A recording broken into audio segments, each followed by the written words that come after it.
बबे जायगायाव ट्रेनिं लादोंमोन मेडामना? बांलादेशआव।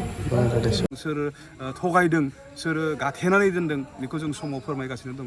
खिन्थु जोंनि जि जेंना बियो दिनै सुस्राजानायनि लामायाव NDFB इउनाइटेड फरामनि नाजानायाव। खुलुमबाय गासै मानगोनां रायजो राजा नोंथांमोन। दिनैहाय नैबे सोमदोन टक्स चेनेलनि गेजेरजों नैबे मोनसे भिडिअ लाबोदों आपडेट। बेनो जाहैबाय चिरां डिस्ट्रिक्टनि निसिमा हालामावहाय इउनाइटेड फराम अफ NDFB नि बिथांमोना ज' जानानै मोनसे मेल खुंदों। मेलखौ मानि थाखाय खुंदों नोंथांमोना मिथिलांगोन। इउनाइटेड फराम अफ NDFB हानजाया जे बर्थमान दाब दाब जायगायाव मिटिं लाबाय थानायखौ जों नुनो मोनदों, बेनि उद्देश्यआ मा? इउनाइटेड फराम अफ NDFBआ दिनै गुबुन गुबुन जिल्ला एबा गुबुन गुबुन जायगाफोराव जोङो मिटिं लाबाय थानाय जादों। बे नंगौ सैथो बाथ्रा।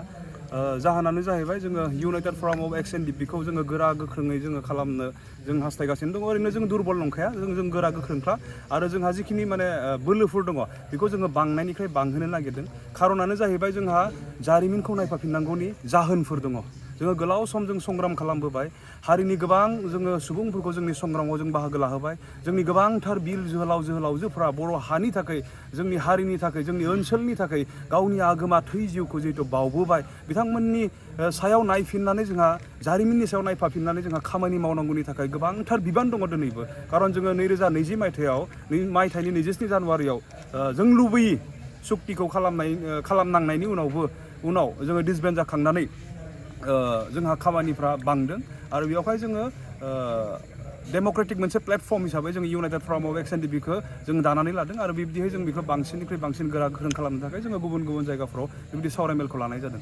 फैबाय थानाय समाव नोंथांमोननिफ्राय मा थांखि लादों? दिनै जोङो जोंनि थांखि हिसाबै बुङोब्ला जोङो मानसिनि मोजांनि थाखाय जौगानाय आरो हारिनि मोनफ्रोमबो बिथिङाव जोङो जौगालांनायनि थाखाय खामानि मावनो बेहा जोंहा थांखि दंखायो।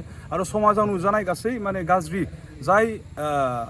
गाज्रि माने समाजनि आखुथायफोरा समाजाव थाफायोब्ला जोङो हारि हिसाबै लोरबां जागोन, मानसि हिसाबै लोरबां जागोन, बेखौ नोजोर होनानै जों खामानि मावदों। जेरै उदालगुरियाव इउनाइटेड फराम अफ NDFBआ गान्जानि सायाव, ड्राग्सनि सायाव, चाइल्ड मेरेजनि एगेन्स्टआव आरो पिकनिक स्पटफोराव जायफोराव जोंनि जायफोरा जोंनि भबिष्यतनि इन्जिनियार, डक्टर बिथांमोन बायदि छात्रफ्रा थांनानै जुमाय लोंनानै गावनि केरियारखौ होसोनांगौआव उनफाफिनना थानायखौ नुनानै गोबांथार खामानि मावदों। थ' बेबायदिनो जोङो गोबांथार थांखिफोरखौ लानानै जों खामानि मावबोगासिनो दङ आरो मावलांबाय थागोन। बेफोरनो दिनै जोंनि खामानि।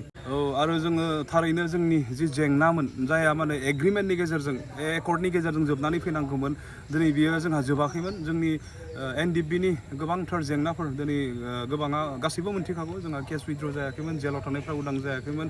जोंनि जेसेबांखिनि क्लजफोर दङ, जोंनि जेसेबांखिनि जेंनाफोर दङ, बिनि सायाव जोङो 100% डे एन्ड नाइट फकास खालामनानै इउनाइटेड फराम अफ NDFB खामानि मावबाय थादों आरो खोब पजिटिभलि माने मोनसे लामाजों आवगायगासिनो दङ। जोंनि गासैबो जेंनाफोरा जोबनानै फैगोन आसा खालामदों। जाय दैदेनगिरिफोरा दिनै जोंखौ सहाय खालामबाय थादों गभर्नमेन्टआव थानानै, बेफोरखौ जोङो टाइमआव जोङो नामजों लोगोसे हारिनि गेजेराव जोङो डिक्लेयार खालामगोन।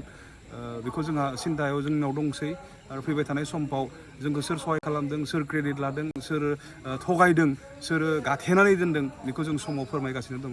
खिन्थु जोंनि जि जेंना बियो दिनै सुस्राजानायनि लामायाव NDFB इउनाइटेड फरामनि नाजानायाव। निसिमा हिसाबै NDFB नि जिनाखि इउनाइटेड फराम अफ NDFB नि माबाफोरा सोद्रोमाफोर बा सुबुंफोरा माबायदि खौसेयै दं बर्थमान?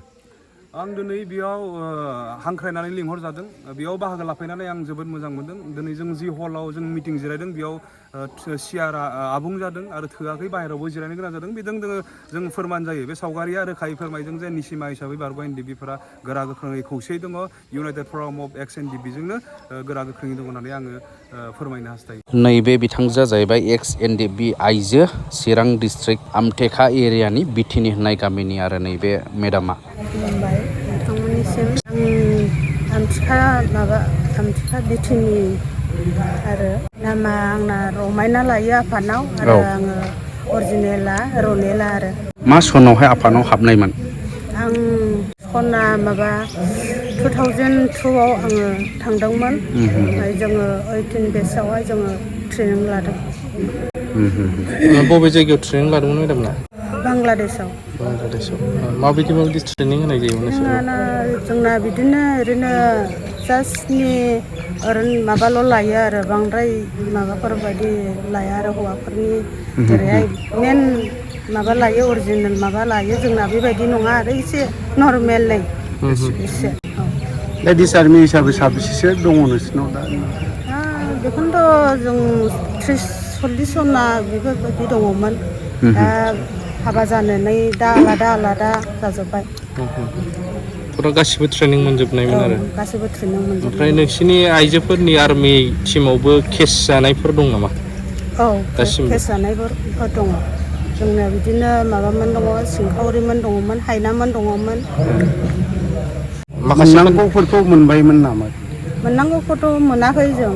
भेकेसना फैगासिनो फैयो, ओमफ्राय दा 3-4 बोसोरानो जाबाय, दा मोनाखै आरो। बेनिखायनो आङो सरकारनाव एसे खावलायनाय जायो। ओमफ्राय दालाय माबोरै सोलियो न'खरखौलाय? दा न'खरा बिदिनो हाल खदालफोरजों मावनानै जायो आरो, जेबो माबा गैया। बिदिनो आङो सि दायो, सि दानानै बिदिनो एसे एनै फाननानै आङो जागासिनो सोलिनानै दङ आरो दा बिदिनो। सरकारनिफ्राय लिडारफोरा खौरां लायो नोंसोरखौ? खौराङाथ' दा जोंहा जेबो खौराङाथ' गैयामोन। दा नै बिदिनो दिनैहाय मोनसे दै फरामनि मिटिं जायो होननानै खबर मोननायखाय आङो बेयावहाय जइन लाफैदोंमोन आरो।